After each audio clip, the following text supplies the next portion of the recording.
BTech ಪದವೀಧರನೊಬ್ಬ 1 ದಶಕಕ್ಕೂ ಹೆಚ್ಚು ಕಾಲ IAS ಅಧಿಕಾರಿಯಂತೆ ನಟಿಸ್ತಾ ಇದ್ದ. ಐಷಾರಾಮಿ ಕಾರುಗಳು, ನಕಲಿ ಸರ್ಕಾರಿ ಪಾಸ್ಗಳು, ನಕಲಿ ಐಡಿ ಕಾರ್ಡ್ಗಳನ್ನು ಹೊಂದಿದ್ದ. ತನ್ನನ್ನು ತಾನು ಉನ್ನತಾಧಿಕಾರಿ ಅಂತ ಬಿಂಬಿಸಿಕೊಳ್ಳೋಕೆ ನಕಲಿ ಎನ್ಐಸಿ ಇಮೇಲ್ ಐಡಿಯನ್ನು ಕೂಡ ಪಡೆದುಕೊಂಡಿದ್ದ. ಕಡೆಗೂ ಆತನ ಅಸಲಿ ಮುಖ ಬಯಲಾಗಿದೆ. ಪೊಲೀಸರಿಗೆ ಸಿಕ್ಬಿದ್ದಿದ್ದಾನೆ. ಲಕ್ನೋದ ವಜೀರ್ಗಂಜ್ ಪ್ರದೇಶದಲ್ಲಿ ಪೊಲೀಸರು ಬೆಳಗ್ಗೆ ವಾಹನಗಳ ತಪಾಸಣೆ ನಡೆಸ್ತಾ ಇದ್ದಾಗ ರಸ್ತೆಯಲ್ಲಿ ಐಷಾರಾಮಿ ಕಾರೊಂದು ಅವರ ಗಮನಕ್ಕೆ ಬಂತು. ಅದರ ಮೇಲೆ ನೀಲಿ ದೀಪವಿತ್ತು. ಅದು ಪೊಲೀಸರ ಮನಸ್ಸಿನಲ್ಲಿ ಅನುಮಾನ ಮೂಡಿಸಿತು. ಪೊಲೀಸರು ಕಾರಿನ ತಪಾಸಣೆಗೆ ಮುಂದಾದ್ರು. ಒಳಗೆ ಕುಳಿತು ವಿಶ್ರಾಂತಿ ಪಡೆದಿದ್ದ ವ್ಯಕ್ತಿ ಐಎಎಸ್ ಅಧಿಕಾರಿ ಅಂತ ಗೊತ್ತಾದಾಗ ಪೊಲೀಸರು ಗೊಂದಲಕ್ಕೊಳಗಾದ್ರು. ಆತ ಪೊಲೀಸರನ್ನೇ ದಬಾಯಿಸತೊಡಗಿದ್ದ. ಪೊಲೀಸರ ವಿರುದ್ಧವೇ ದೂರು ನೀಡುವ ಬೆದರಿಕೆಯನ್ನು ಹಾಕ್ತ. ಆದರೆ ಪೊಲೀಸರಿಗೆ ಅಷ್ಟರಲ್ಲೇ ನಕಲಿ ಅಸಲಿ ನಡುವಿನ ವ್ಯತ್ಯಾಸ ತಿಳಿದಿತ್ತು. ಪೊಲೀಸರು ತಮ್ಮದೇ ಆದ ರೀತಿಯಲ್ಲಿ ವಿಚಾರಣೆ ನಡೆಸಿದಾಗ ಆ ನಕಲಿಯ ಅಸಲಿ ಮುಖ ಬಯಲಾಗಿತ್ತು.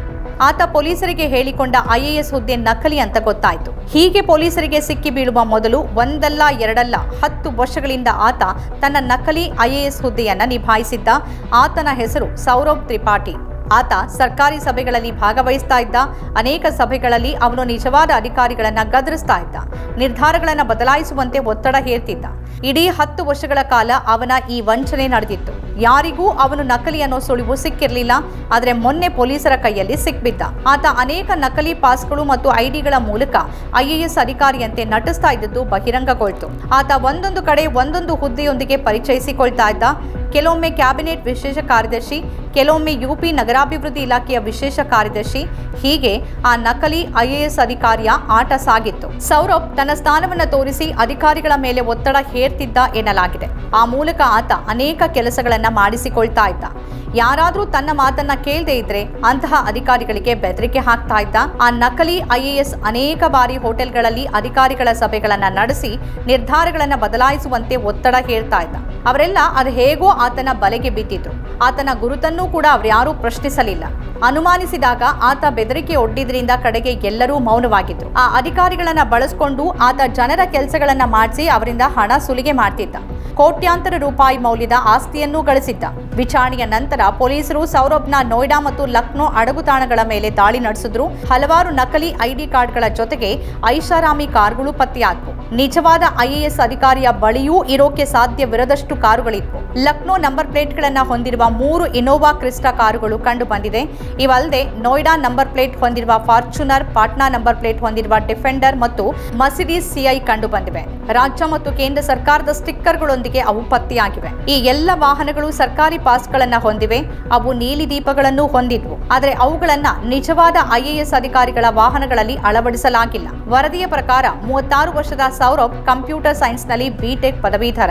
ಎಂಜಿನಿಯರಿಂಗ್ ನಂತರ ಒಂದು NGO ರಚಿಸಿ ಅದರ ಹೆಸರಲ್ಲಿ ಅನೇಕ ಹಿರಿಯ ಅಧಿಕಾರಿಗಳು ಮತ್ತು ನಾಯಕರನ್ನ ಭೇಟಿಯಾಗಿದ್ದ. ಎಲೆಕ್ಟ್ರಾನಿಕ್ಸ್ ಮತ್ತು ಮಾಹಿತಿ ತಂತ್ರಜ್ಞಾನ ಸಚಿವಾಲಯದ ಅಡಿಯಲ್ಲಿ ಕಾರ್ಯನಿರ್ವಹಿಸುವ centre for development of advanced computing ನಲ್ಲಿ ಕೆಲಸ ಮಾಡ್ತಾ ಇದ್ದ.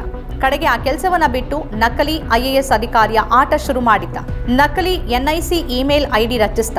ಎನ್ಐಸಿ ಅಂದ್ರೆ ರಾಷ್ಟ್ರೀಯ ಮಾಹಿತಿ ಕೇಂದ್ರ. ಅದು ಭಾರತ ಸರ್ಕಾರದ ಸಂಸ್ಥೆ. ಇದು ಸರ್ಕಾರಿ ಇಲಾಖೆಗಳಿಗೆ ಐಟಿ ಬೆಂಬಲ, ನೆಟ್ವರ್ಕಿಂಗ್ ಮತ್ತು ಆಡಳಿತ ಸೇವೆಗಳನ್ನು ಒದಗಿಸುತ್ತೆ. ಇದರ ಅಡಿಯಲ್ಲಿ @government.in ಅಥವಾ @nic.in ನೊಂದಿಗೆ ಕೊನೆಗೊಳ್ಳುವ ಇಮೇಲ್ ಐಡಿಗಳನ್ನು ರಚಿಸಲಾಗುತ್ತೆ. ಸರ್ಕಾರಿ ಕೆಲಸ ಮತ್ತು ಸಂವಹನ ಸುರಕ್ಷಿತವಾಗೋಕೆ ಅಧಿಕೃತ ಮಾರ್ಗಗಳ ಮೂಲಕ ನಡೆಯೋಕೆ ಈ ಇಮೇಲ್ ಐಡಿಯನ್ನ ಸರ್ಕಾರಿ ಅಧಿಕಾರಿಗಳು ಮತ್ತು ಉದ್ಯೋಗಿಗಳಿಗೆ ಮಾತ್ರ ನೀಡಲಾಗುತ್ತೆ. ಸೌರಭ್ ಇಲ್ಲಿ ವಾಸಿಸುವಾಗ ತನ್ನ ಎನ್ಐಸಿ ಇಮೇಲ್ ಐಡಿ ರಚಿಸಿದ. ಕ್ರಮೇಣ ಅವನು ತನ್ನನ್ನ ಐಎಎಸ್ ಅಧಿಕಾರಿ ಅಂತ ಬಿಂಬಿಸಿಕೊಳ್ಳೋಕೆ ಪ್ರಾರಂಭಿಸಿದ. ವ್ಯವಸ್ಥೆಯ ದೌರ್ಬಲ್ಯಗಳನ್ನು ಬಳಸಿಕೊಂಡು ಹಣ ಸುಲಿಗೆ ಮಾಡೋಕೆ ಶುರು ಮಾಡಿದ್ದ. ವರದಿಯ ಪ್ರಕಾರ ಸೌರಭ್ ಸುಮಾರು 1 ದಶಕದಿಂದ ಹೀಗೆ ನಕಲಿ ಐಎಎಸ್ ಅಧಿಕಾರಿ ಸೋಗಿನಲ್ಲಿ ವಂಚನೆ ಎಸಗಿದ್ದಾನೆ.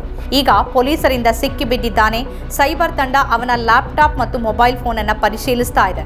ವಾಹನಗಳನ್ನ ನಕಲಿ ದಾಖಲೆಗಳ ಆಧಾರದ ಮೇಲೆ ಖರೀದಿ ಮಾಡಲಾಗಿದೆಯಾ ಅಂತ ಪರಿಶೀಲಿಸಲಾಗ್ತಿದೆ. ಅವನ ಜಾಲದಲ್ಲಿ ಎಷ್ಟು ಜನ ಭಾಗಿಯಾಗಿದ್ದಾರೆ ಮತ್ತು ಅವನು ಯಾವ ಉದ್ದೇಶಕ್ಕಾಗಿ ಇಷ್ಟು ದಿನ ವಂಚನೆ ಮಾಡ್ತಾನೆ ಇದ್ದ ಅನ್ನೋದರ ಪತ್ತೆಗೆ ಪೊಲೀಸರು ಯತ್ನಿಸ್ತಾ ಇದ್ದಾರೆ. ನಮ್ಮ ಕಾರ್ಯಕ್ರಮಗಳನ್ನ ನೀವು ನೋಡ್ತಾ ಇದ್ರೆ ನಮ್ಮ ಚಾನೆಲ್ ಅನ್ನ ಸಬ್ಸ್ಕ್ರೈಬ್ ಮಾಡಿ, ಪಕ್ಕದ ಬೆಲ್ ಐಕಾನ್ ಒತ್ತಿ ನಮ್ಮನ್ನ ಬೆಂಬಲಿಸಿ. ಹಾಗೆ ನಮ್ಮ ಕಾರ್ಯಕ್ರಮಗಳನ್ನ ಲೈಕ್ ಮಾಡಿ, ಕಮೆಂಟ್ ಮಾಡಿ, ಅದನ್ನ ಬೇರೆಯವರಿಗೂ ವಾಟ್ಸ್ಆಪ್ ಮೂಲಕ ಶೇರ್ ಮಾಡಿ. ನೀವು ಹೀಗೆ ಮಾಡಿದಾಗ ನಮ್ಮ ಚಾನೆಲ್ ಮತ್ತಷ್ಟು ಜನರಿಗೆ ತಲುಪಲು ನೀವು ನಮ್ಮೊಂದಿಗೆ ಸಹಕರಿಸಿದ ಹಾಗಾಗುತ್ತೆ. ಇದು ನೀವು ಯಾವುದೇ ಖರ್ಚಿಲ್ಲದೆ ಕೆಲವೇ ಸೆಕೆಂಡುಗಳಲ್ಲಿ ನೀಡಬಹುದಾದ ಸಹಕಾರ. ಧನ್ಯವಾದಗಳು.